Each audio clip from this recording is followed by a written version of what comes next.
నిజంగా ఆయన అతనిని అలా అనడం వల్ల నీ జీవితంలో ఏమైనా ఇబ్బంది వచ్చిందే? సెలబ్రిటీలపై కొన్ని అలిగేషన్స్ ఉన్నాయి, ఇలా కొంచెం డ్రింక్ తీసుకొని స్టేజ్ మీదకి వస్తారు అని. రోడ్డు మీద వెళ్తున్నప్పుడు పక్కింటోడి పిల్లాన్ని కొడుతూ తిడుతుంటే నువ్వు వెళ్ళి ఆపుతావా? Hello everyone, welcome back to our channel open mic gossips. David Warner గారిని పట్టుకొచ్చారు. దొగ్గముడాడు మామూలుడు కాదండి వీడు. ఏ వార్నర్ కాంట్రవర్సీ నిజంగా పోక్రీ సినిమా కానీ ఇప్పుడు రిలీజ్ అయ్యి ఉంటే పూరి జగన్నాథ్ గారు షాజీ షిండే గారితో ఒక డైలాగ్ చెప్పిస్తారు, తిన్నామా పడుకున్నామా తెల్లారిందా అని. కానీ అది ఇప్పుడు తీసుంటే మాత్రం తిన్నామా కాంట్రవర్సీలో ఏలు పెట్టామా పడుకున్నామా తెల్లారిందా ఇలా మార్చేవాడేమో ఖచ్చితంగా. సో ఇప్పుడు రెండు తెలుగు రాష్ట్రాల్లో కాంట్రవర్సీ అనేది బిగ్గెస్ట్ థింగ్ అనమాట. మన లైఫ్లో అది కూడా ఒక సబ్జెక్ట్గా ఇదైపోయింది. ఫర్ ఎగ్జాంపుల్ ఇప్పుడు నా అన్వేషణ బిగ్గెస్ట్ కాంట్రవర్సీ ఇప్పుడు రెండు తెలుగు రాష్ట్రాల్లో. కానీ అనుకోకుండా ఇలాంటి కాంట్రవర్సీలో మనం వినకూడని పేరు, అనుకోని పేరు కూడా ఒకటి వచ్చి యాడ్ అయ్యింది. ఆ వ్యక్తి పేరే రాజేంద్ర ప్రసాద్ గారు. సో రీసెంట్గా రాబిన్ ప్రీ రిలీజ్ ఈవెంట్కి డేవిడ్ వార్నర్ రావడం జరిగింది. అండ్ వార్నర్ని ఉద్దేశించి ఫస్ట్లో డేవిడ్ వార్నర్ గారు అనే తన స్పీచ్ని అందుకున్నారు వార్నర్ గురించి మాట్లాడతా రాజేంద్ర ప్రసాద్ గారు. కాకపోతే ఆ ఎక్సైట్మెంటో లేకపోతే వాళ్ళకి షూటింగ్లో ఉన్న చనువో లేకపోతే ఇంకోటి కారణాలు ఒక్కసారిగా దొంగ ముండా కొడక రే డేవిడ్ వార్నర్ ఇలా మాట్లాడటం జరిగింది. ఆయన మాట్లాడింది కూడా ఏం లేదు, రెండు వాక్యాలు డేవిడ్ వార్నర్ గురించి మాట్లాడారు. అండ్ సో మనకు తెలిసింది అవి కాంట్రవర్సీకి దారి తీసినాయి. అండ్ ఎప్పుడెప్పుడు మన కాంట్రవర్సీ దొరుకుతుంది అని చెప్పి వెయిట్ చేస్తున్న యూట్యూబర్స్ అందరూ రాజేంద్ర ప్రసాద్ గారి మీద విషం చిమ్మటం కూడా స్టార్ట్ చేశారు. సో ఇలాంటి రిలీజ్ ఈవెంట్స్లో రాజేంద్ర ప్రసాద్ గారు మాట్లాడిన మాటలు నువ్వెలా చూస్తావు? రాజేంద్ర ప్రసాద్ గారి మ్యాటర్ దగ్గరికి వచ్చేటప్పటికి నిజంగా నిన్న ఆయన వాడిన లాంగ్వేజ్ ఒక రెండు మాటలైనా కూడా అది వాడదగినది కాదు. కానీ నువ్వు ఇందాక అన్నట్టు మనకి కాంట్రవర్సీ బాగా అలవాటు అయిపోయింది.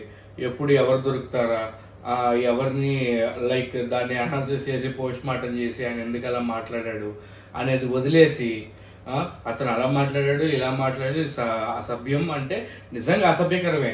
కానీ మనం చూసినట్లయితే రాజేంద్ర ప్రసాద్ గారి ఏజ్ ఎంత మనకు తెలుసు.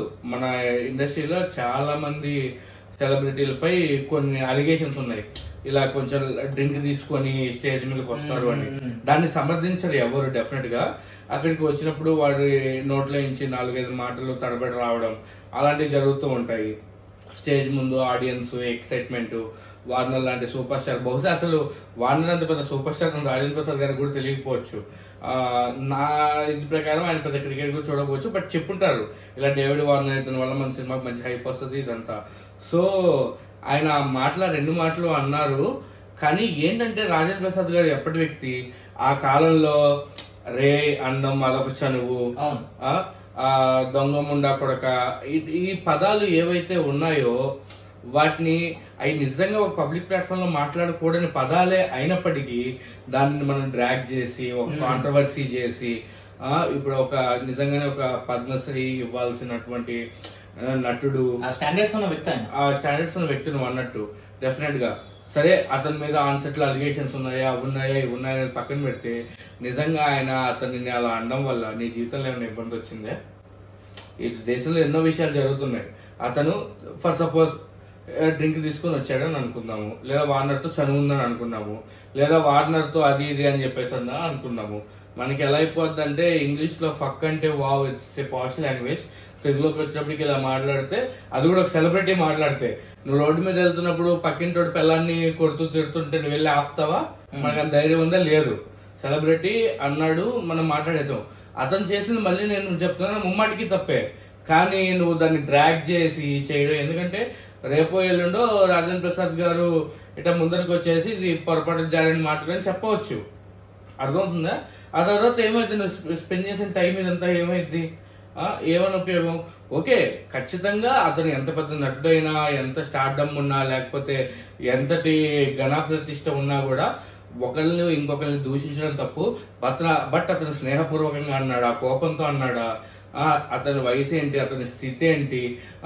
కోట శ్రీనివాసరావు గారి దగ్గరికి మైకులు పట్టుకుని వెళ్తారు మీడియా వాళ్ళు, అతను ఎప్పుడు ఏ సెలబ్రిటీ గురించి బ్యాడ్ గా చెప్తాడని ఆ ఏజ్ లో వాళ్ళకి కొంచెం మైండ్ మందగించినప్పుడు. సో ఇలాంటి ఒక ప్రైయింగ్ సొసైటీలో ప్రే చేస్తూ ఉన్నప్పుడు ఆయన నోట్ల నుంచి వచ్చిన 2 మాటలు అవి తప్పు అయినప్పటికీ కూడా మనం ఇంత డ్రాగ్ చేయాల్సిన అవసరం లేదనేది నా అభిప్రాయం. మామూలుగా రాజేంద్ర ప్రసాద్ గారి గురించి మాట్లాడుకోవాల్సి వస్తే నాకున్న నాలెడ్జ్ పరంగా ఓ బేబీ మూవీ షూటింగ్స్లో రాజేంద్ర ప్రసాద్ గారు తాగేసి వచ్చాడని చెప్పేసి, షూటింగ్ డైరెక్షన్ డిపార్ట్మెంట్లో ఏలు పెడుతున్నాడని చెప్పేసి నందిని రెడ్డి గారు, ఆ మూవీ డైరెక్టర్, కొన్ని కాంట్రవర్షియల్ స్టేట్మెంట్స్ ఇచ్చినాయి. తర్వాత ఆయన మళ్ళీ మీడియా ముందుకు వచ్చి అలా జరగలేదు, ఇలా జరిగిందని చెప్పి దానికి మాట్లాడటానికి ట్రై చేశారు. కాకపోతే రాజేంద్ర ప్రసాద్ గారి గురించి మీ ఎవ్వరికి తెలియని విషయం ఏంటి అంటే, ex prime minister of India PV Narasimhan Rao garu 17 భాషలు అనర్గళంగా మాట్లాడగలిగిన వ్యక్తి నాకు బోర్ కొట్టినప్పుడు, లేదా నాకు స్ట్రెస్ ఎక్కువైపోయినప్పుడు నేను రూమ్‌లోకి వెళ్ళిపోయి రాజేంద్ర ప్రసాద్ గారి మూవీస్ పెట్టుకొని చూస్తాను. ఆయన నాకు రిలాక్సేషన్, ఆయన నాకు స్ట్రెస్ బస్టర్ అని చెప్తాడు. అలాంటి వ్యక్తి మన రాజేంద్ర ప్రసాద్ గారు.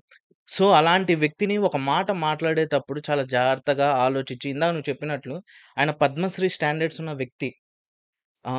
జస్ట్ బికాజ్ మన వ్యూస్ కోసమో, లేకపోతే ఇంకొక దాని కోసమో, ఫేమ్ కోసమో అలాంటి వ్యక్తుల్ని లాగేసి ఇష్టం వచ్చినట్టు ఆ కామెంట్ సెషన్స్‌లో ఏంటండి అసలు ఆ బూతులు? అసలు ఆయన గురించి తెలుసా మనకి? ఆయన యొక్క గొప్పతనం తెలుసా మనకి? డేవిడ్ వార్నర్ బాత్రూమ్ గడకటానికి కూడా నువ్వు పనికిరావురా! నువ్వొక డాష్ రా! నువ్వు ఇంకో డాష్ రా! నువ్వు అదిరా! నువ్వు ఇదిరా! అసలు మనకి మాట్లాడేటప్పుడు కొంచెం చూసుకొని వ్యూస్ కోసమో, లేకపోతే ఇంకో దాని కోసమో ఇట్లాంటి మాటలు మాట్లాడకుండా, అలాంటి వాళ్ళు లెజెండ్స్. అప్పుడప్పుడు ఇలాంటివి జరిగినప్పుడు మన ఇంట్లో ఒక వ్యక్తి తప్పు చేస్తే మనం ఎట్లా అయితే చూస్తామో, తనకి ఇంకో ఛాన్స్ ఇస్తామో, ఇలాంటి వ్యక్తులకు గూడా కొంచెం ఛాన్స్ ఇవ్వండి. వాళ్ళు ఆల్రెడీ ప్రూవ్ చేసుకున్నారు. వాళ్ళు ప్రూవ్ చేసుకోవడానికి గూడా ఏమీ లేదు. So, that's all for today. మా నుంచి ఇలాంటి వీడియోలు మీ దగ్గరికి రోజు వస్తాయి. రోజు తీసుకొని రావడానికి మేము ట్రై చేస్తూ ఉంటాము. సో, మీరు చేయాల్సిన పనైతే ఒక్కటే, సబ్స్క్రైబ్ చేసుకోవటము. ప్రతిరోజు సాయంత్రం మా వీడియో కోసం వెయిట్ చేయటం. Thank you. That's all for today.